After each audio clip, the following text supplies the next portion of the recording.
Hello students. अभी तक हम लोगों ने सीए फाइनल की जो प्रैक्टिस मैनुअल है उससे कई सारे क्वेश्चंस पीजीबीपी के सॉल्व कर लिए। होप सो कि आज भी हम उस सिस्टम को थोड़ा सा आगे और बढ़ाएंगे। और क्वेश्चन नंबर जो हमने आपको असाइनमेंट दिया है उसमें तो सारे क्वेश्चंस एक जगह लिखे ही हुए हैं। क्वेश्चन नंबर 38 पे मूव करेंगे। देखते हैं क्या लिखा है क्वेश्चन नंबर 38 में। सर पक्का चलिए क्वेश्चन नंबर 38 की बात करेंगे। और ये क्वेश्चन जो पिक किया गया ICAI फाइनल के प्रैक्टिस मैनुअल से। Is it clear? जी सर बिल्कुल क्लियर है। आप क्वेश्चन पढ़िए और हमें बताइए कि उसका आंसर क्या होगा। क्वेश्चन नंबर 38 दिया है इजी कॉल लिमिटेड। ढंग से सुनेंगे, असाइनमेंट की ओर आपकी नजरें होंगी। Is it clear? जब मैं क्वेश्चन पढ़ूं आप भी साथ साथ पढ़िए। बोर्ड पर आपका ध्यान रहना चाहिए कि मैं क्या लिख रहा हूं। Clear? Easy call limited to provide telecom services in Mumbai. Mumbai में बंदा टेलीकम्युनिकेशन सर्विसेज दे रहा है और उसने एक ऑप्टेन किया है license. First of all this is the case of company SSC. Yes sir, ये कंपनी एसएससी का केस है। इसने जो लाइसेंस लिया है टेलीकम्युनिकेशन बिजनेस से रिलेटेड, तुरंत दिमाग में क्लिक करना चाहिए सेक्शन 35A-B। अब्बू फोन आया है वाला हिसाब किताब याद आया? जी सर। 1 अप्रैल 2014 को इसने ये लाइसेंस एक्वायर किया है for a period of 10 years, यानी उसकी वैलिडिटी रहेगी 10 ईयर्स तक। Against a fee of 27 lakhs, ठीक है, to be paid in 3 instalment.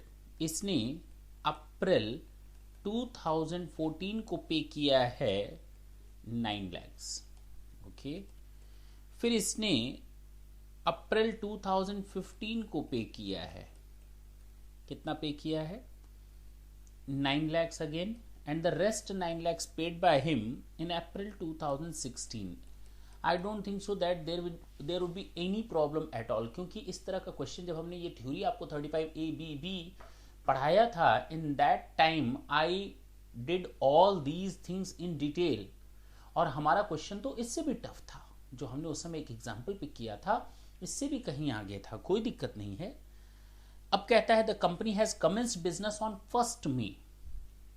Business commenced, company ने ये बिजनेस कब कमेंस किया है हमें ये भी तो पता चले।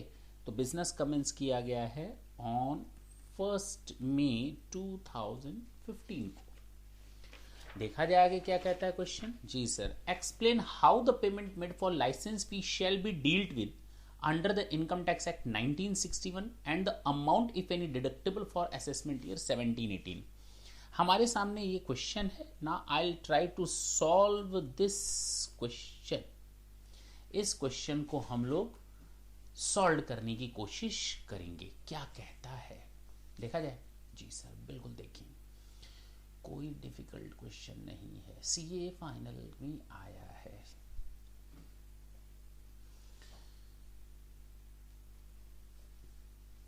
हमें ये अच्छी तरह मालूम है कि हमारा बिजनेस स्टार्ट हुआ है 1 मई 2015, जबकि हमारा जो लाइसेंस था प्रीवियस ईयर हमने लिया है 14 को, 1 अप्रैल 14 को। तो 14-15 1 ईयर, 15-16, 16-17, 17-18, 18-19, 19-20, 20-21, 21-22, 23-24, 1 2 3 4 5 6 7 8 9 10।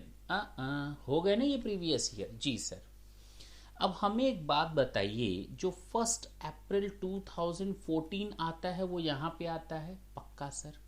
जो 1 अप्रैल 15 का दूसरा पेमेंट हुआ है वो यहाँ आता है? जी बिल्कुल सर।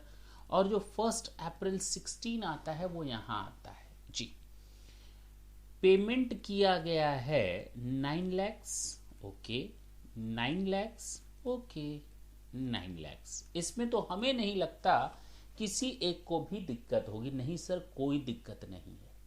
अच्छा, बिजनेस की जहां तक बात है, दैट स्टार्टेड फ्रॉम, ये देखें, ये जो मैं लाइन खींच रहा हूँ ना, ये बॉर्डर लाइन है।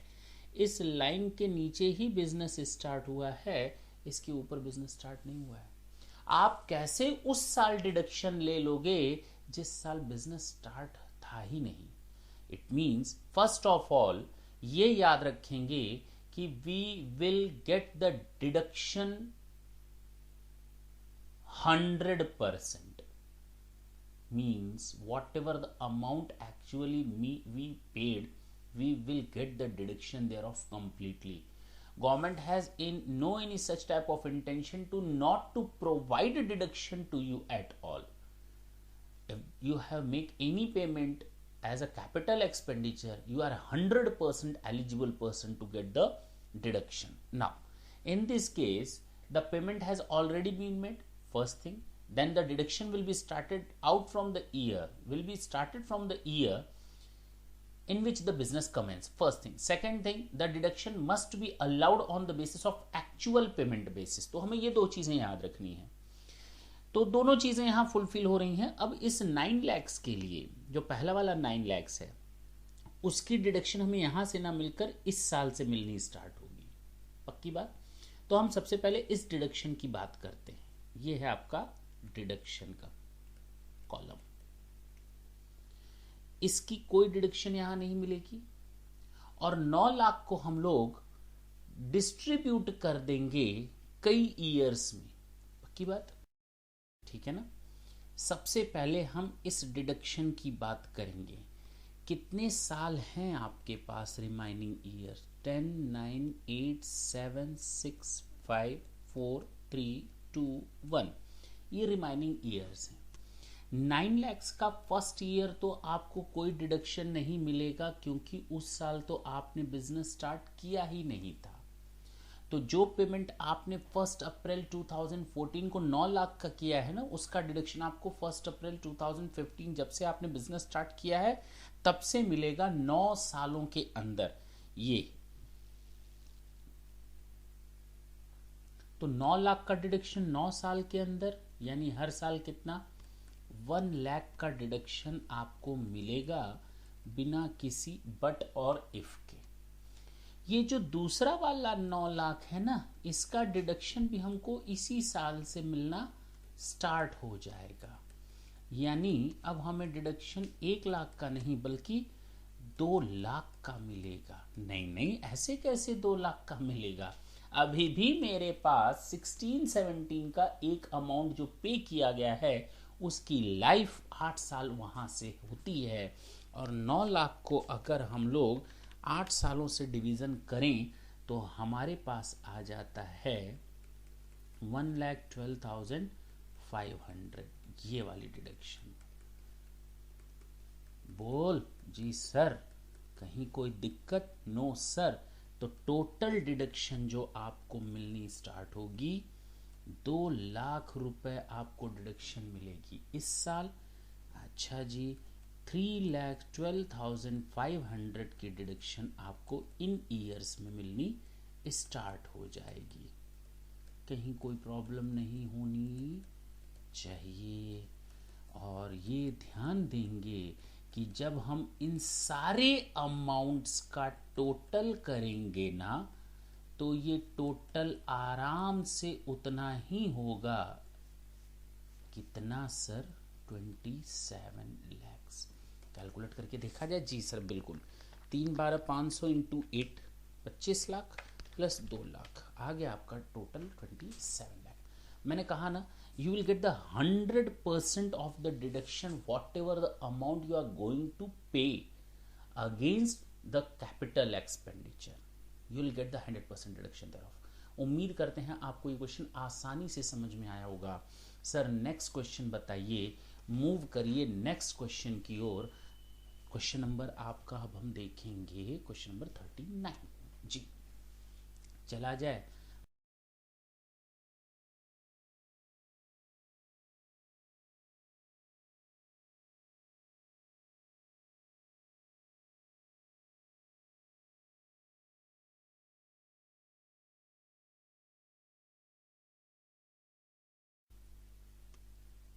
क्वेश्चन नंबर 39 क्या है ये? क्वेश्चन नंबर 39 इत्मीनान से देखेंगे, कोई हड़बड़ नहीं करेंगे। हड़बड़ मीन्स हेस्टी की चीज। ICI फाइनल प्रैक्टिस मैनुअल, पक्का।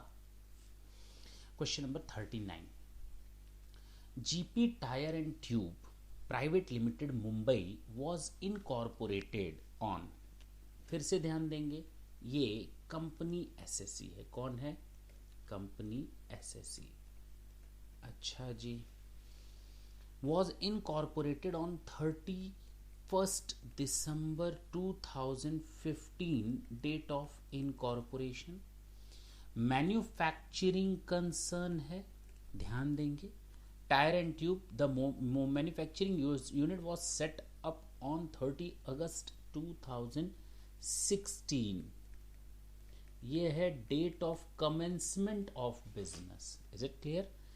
The company commenced its manufacturing. Okay, the manufacturing unit was setup. Setup हुआ था 30 अगस्त को, अगर कुछ नहीं दिया रहता। अब इसके बाद इसका डेट ऑफ कमेंसमेंट है इसका जस्ट अगला दिन।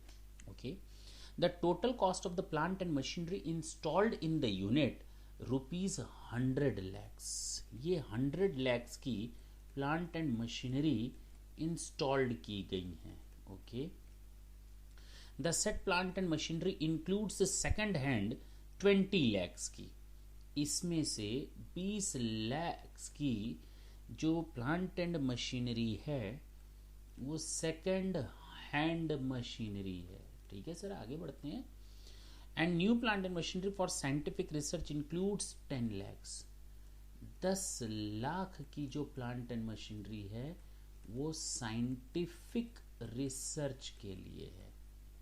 चलिए sir, rest 70 lakhs manufacturing purpose के लिए है और न्यू है, पक्का जी सर।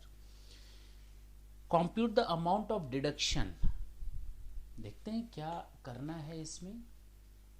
सॉल्यूशन देख लिया जाए। जी सर, बिल्कुल सॉल्यूशन देखिए क्या है इसके सॉल्यूशन में। ध्यान दें अगर इस क्वेश्चन में तो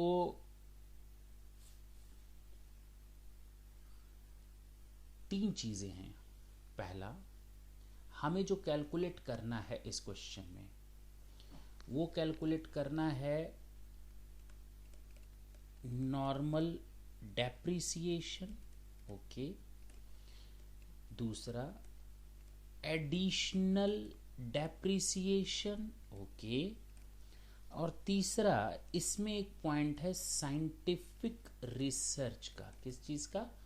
साइंटिफिक रिसर्च। हमारे सामने ये तीन प्रॉब्लम्स हैं इस क्वेश्चन में। सबसे पहले हम बात करेंगे कैलकुलेशन ऑफ डेप्रिसिएशन। अच्छा, किस साल इंस्टॉल की गई है यूनिट? 16-17 में, तो previous year 16-17, assessment year 17-18। Tick.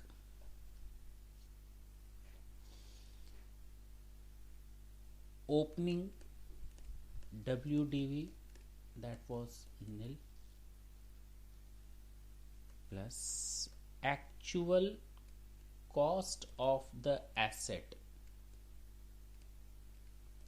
acquired during the previous year. How much? Sir, 90 lakhs.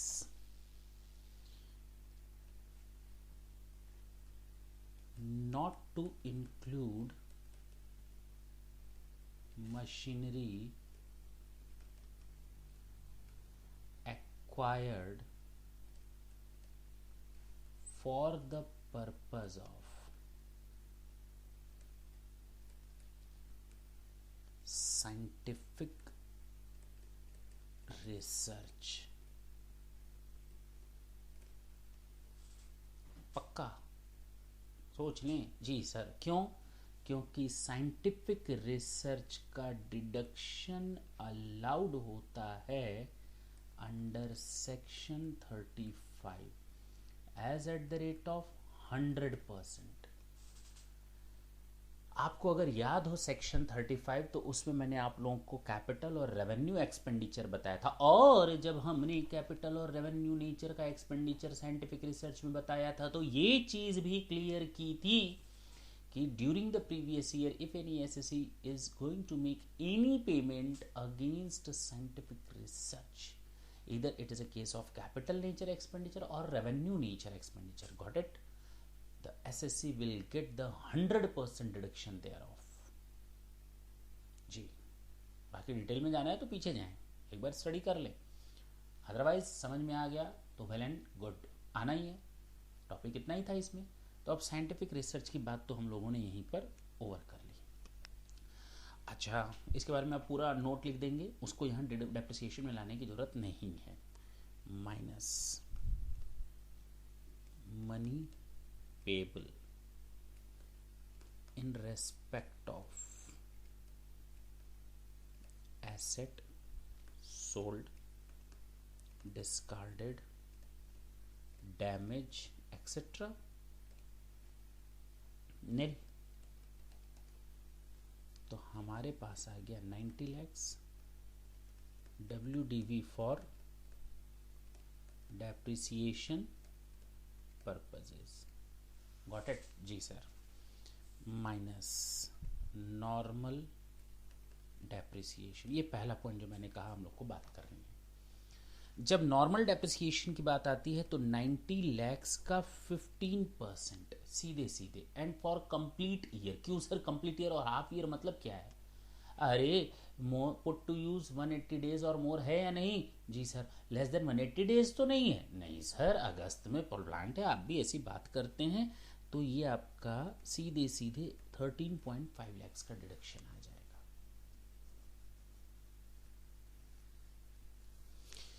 Minus ध्यान देंगे एडिशनल डेप्रिसिएशन, और इसके लिए हम यहाँ बात करेंगे additional depreciation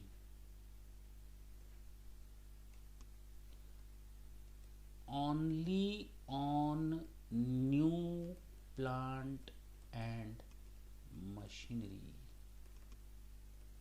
okay, as at the rate of 20% if 180 days or more, okay।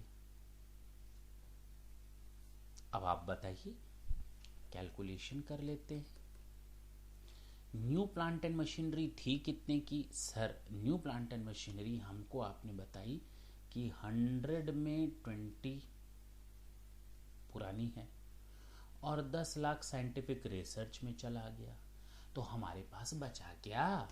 बचा है केवल और केवल, टोटल था 100 minus scientific research minus second hand, कितना आ गया सर? 70। तो 70 का, चलो यहीं लिख देते हैं डेप्रिसिएशन एडिशनल, 70 का 20% के हिसाब से कितना? 14। तो यहाँ आप लिख देंगे 14 क्लोजिंग WDV, और ये आ जाएगा क्लोजिंग WDV आपका 90 minus 14 minus 13.5। The resultant figure would be 62.5। This is your answer. Note कर ले जल्दी से।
चलें क्वेश्चन नंबर 42 की ओर मूव करेंगे।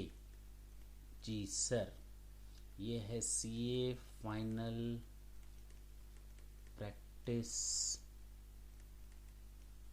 मैनुअल। जी, XYZ लिमिटेड इनकर्ड एक्सपेंडिचर। देखें देखें देखें देखें देखें भाई, ये कंपनी एसएससी है। Okay, expenditure amounting to ₹3 lakhs, issue of right share. Expenditure कितना है सर? ये 3 lakh and 2 lakhs in connection with the issue of bonus share. Okay,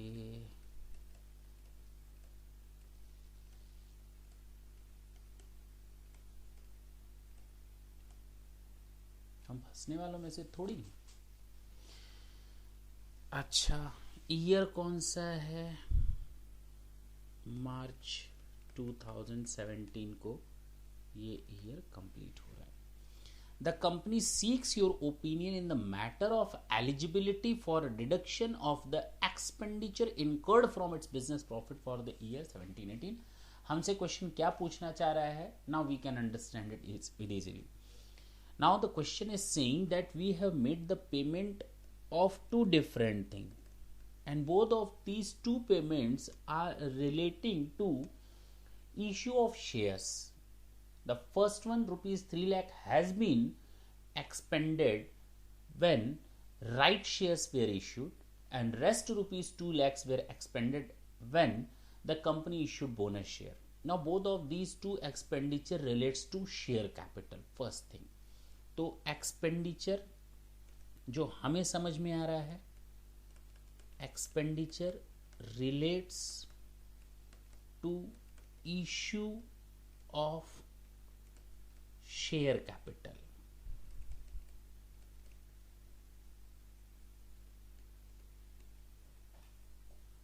जो हमारा ₹3 लाख है ना, वो रिलेट्स करता है issue of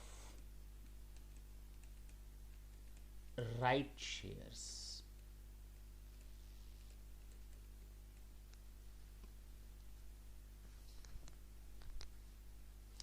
और राइट शेयर की खास बात ये होती है कि it inflows the fund. Capital inflow, future benefits. जब ये सारी की सारी खूबियां हैं इसमें, तो ये हमारा not a revenue nature and do not eligible to get deduction as an expenditure। Okay sir, आगे बढ़िए। ₹2 lakh relates to issue of bonus shares. It does not inflow any capital. Okay, it is a flow of capital. It doesn't inflow of capital. It does not consist in flow of capital. Okay, and it's a capitalization of reserve, and normally we can say revenue reserve यानी revenue profit.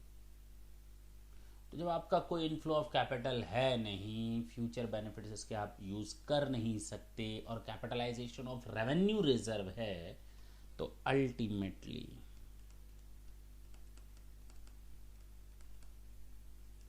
It's a revenue nature expenditure.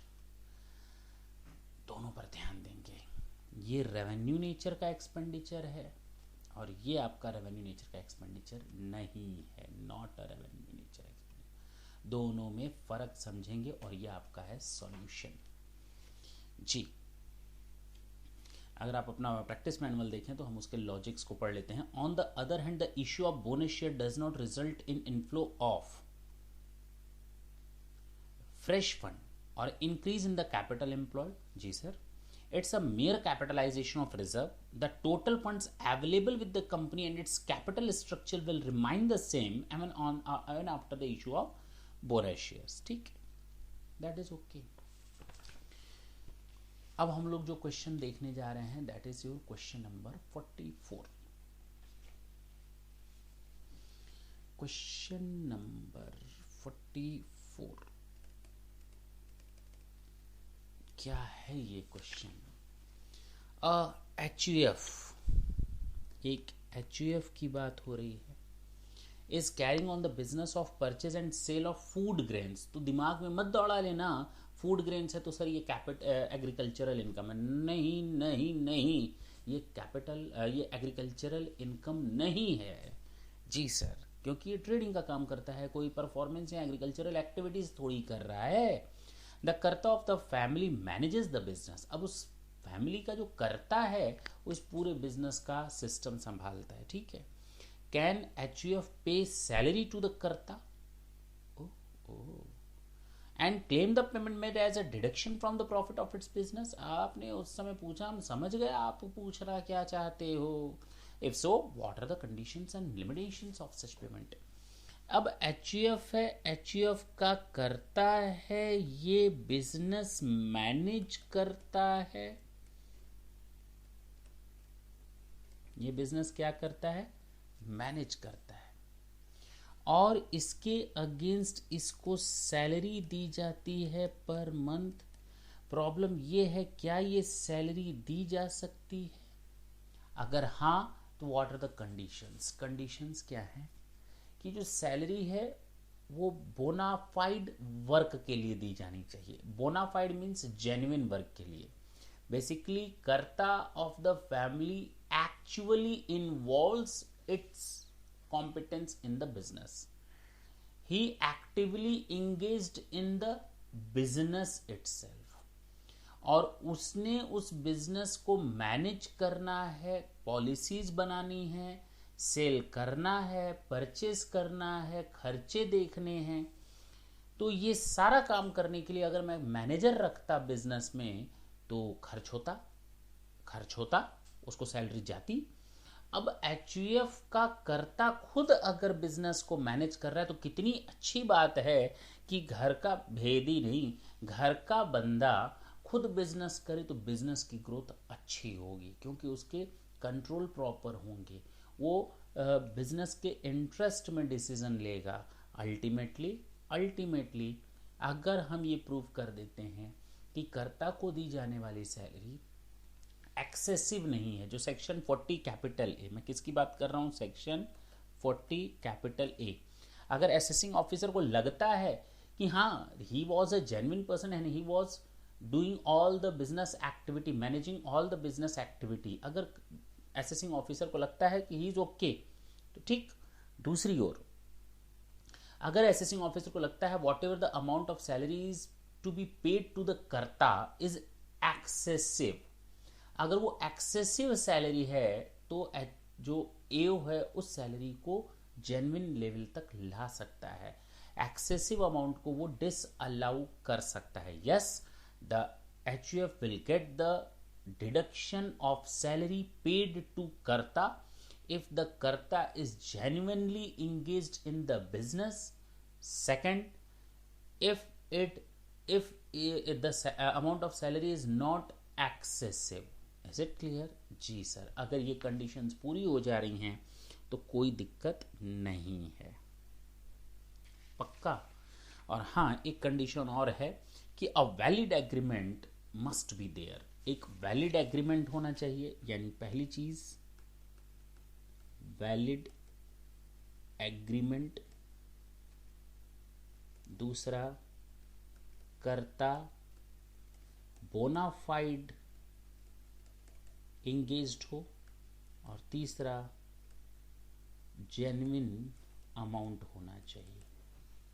That's it. This was your question number 44। चल सकते हैं आगे। अब हम बात करेंगे question number 45 की।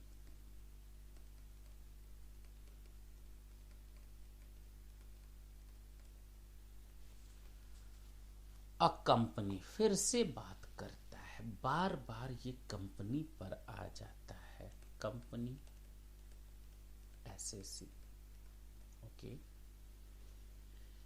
engaged in textile manufacturing debited to its PL a sum of 6 lakhs being the interest on loan.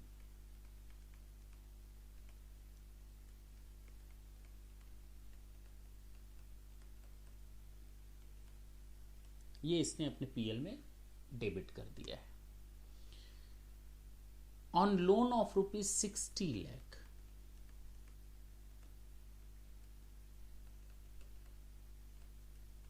ये लोन अमाउंट है जो 60 लाख रुपए का है, 60 lakhs का है। The plant and machinery purchase for the project with the loan were not received during the year, okay, and those were still in transit. Loan से हमने एसेट बाय की है, and at the end of the year still plant are in transit.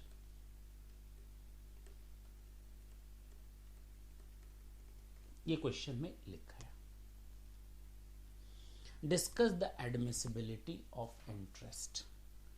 अब हमें जो बात करनी है वो इसलिए बात करनी है कि जो अमाउंट ऑफ इंटरेस्ट इन लोगों ने PL में डेबिट कर रखा है, whether it is okay or not okay, क्या ये okay है जो ये 6 lakhs का डेबिट कर रखा है अमाउंट PL में?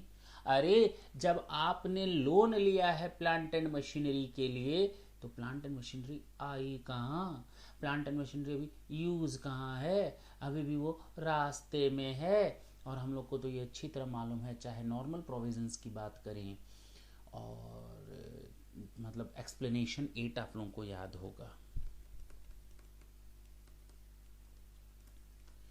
याद करें, नहीं याद है तो एक्चुअल कॉस्ट का एक्सप्लेनेशन 8 मैंने आपके साथ डिस्कस किया है, as well ICDS, income competition and disclosure standards. अगर हम इन दोनों को मिक्स करके बात करें तो हमारा रिजल्ट सामने आता है, और दोनों एक दूसरे के कॉन्ट्राडिक्ट तो बिल्कुल नहीं है। एक्सप्लेनेशन 8 क्लियरली कहता है we have to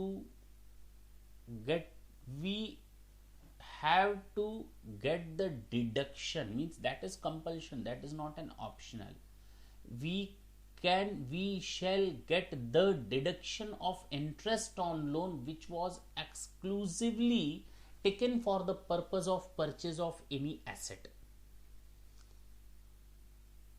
till the date of put to use must be capitalized. After the date of put to use, बोला क्या है एक्सप्लेनेशन 8 ने ये SSC can not capitalize the amount of interest on loan after the date of put to use. इसने बोला है after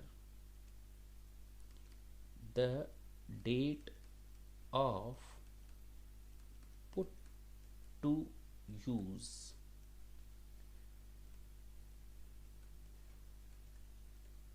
it's a revenue expenditure. Clearly it is said by explanation number 8. अब explanation number 8 ने इतनी चीजें बोलती।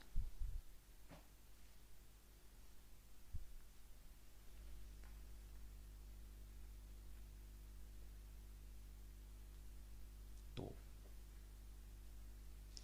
ये 6 लाख है, ₹6 lakhs. In this case can not be allowed as a deduction.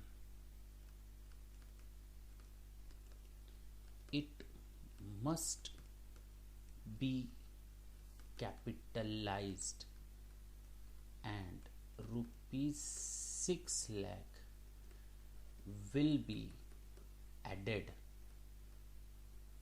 in the cost of plant and machinery. Now, after adding this amount of ₹6 lakh, company will get the deduction of depreciation under section 32 on the value of plant and machinery, cost of acquisition of plant and machinery plus amount of interest. Is it clear? जी sir, this is your answer. Note करें